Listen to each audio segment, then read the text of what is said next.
Площадь Орджоникидзе накануне стала центром празднования Дня военно-морского флота России. Там прошел парад шествия, возложение цветов и праздничный концерт. Обо всех подробностях расскажет Андрей Мухоплев. На праздник военно-морского флота в Якутске вышли около 100 человек.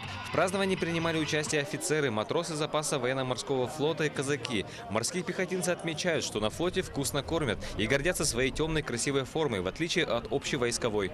У меня так получилось, что я получил диплом, на следующий день меня сразу же забрали в армию. И вот попал я в Тихоокеанский флот на Камчатку, команда 1303. Под этим флагом отдавали честь, долг. Вячеслав посещает праздник военно-морского флота каждый год. По его словам, данный праздник помогает ему поддерживать связь и дружбу со своими сослуживцами. Ежегодно они собираются и вспоминают годы службы. Это уже говорит без козырька. Северный флот 40 лет тому назад. Ну, север, условия, да, единственное вот, что холодно, северное сияние, там это олени, там это, в общем, снег, в общем, все интересно. Служил 3 года, я хочу, чтобы они столько не служили 3 года, хоть год служили, а я 3 года служил, сегодня ровно 40 лет.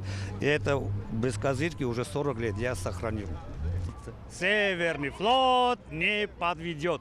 На торжество пришли не только военные, но и их жены, которые в первую очередь поддерживают пехотинцев на службе письмами и посылками. Жены признаются, момент возвращения солдата домой особенно волнительный момент. Я сидела со своими однокурсницами в аудитории, и вдруг заходит он, и все девушки кричат.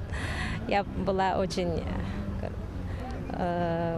удивлена и очень волновалась. У нас был маленький ребенок, ему было 5 месяцев, когда он уехал в армию. И мы ждали его, писали письма, отправляли фотографии. То есть все, что происходило с ребенком, его развитие, там, первые слова, первые шаги, мы это все отправляли. Праздник отмечают все те, кто связывает годы жизни и службы с обеспечением боеготовности кораблей и частей военно-морского флота, и также члены семей военнослужащих. Стоит отметить, что каждый год количество празднующих данный праздник увеличивается, и масштаб празднования растет. Андрей Мухоплев, Павел Пахомов, Якутск.